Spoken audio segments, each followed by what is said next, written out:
చెప్తుంది ఆవు పాలు త్రాగమని, అన్న చెప్తాడు ఆటలు ఆడమని, అక్క చెప్తుంది ఆలయానికి వెళ్ళమని, అత్త చెప్తుంది ఆనందంగా ఉండమని. అందరూ చెప్తారు అవన్నీ మంచి అలవాట్లని.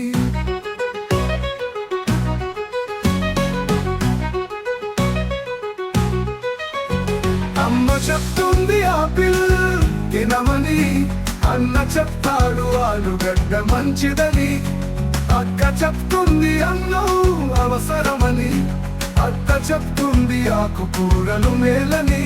అందరూ చెప్తారు అవన్నీ ఆరోగ్యానికి అలవాట్లని.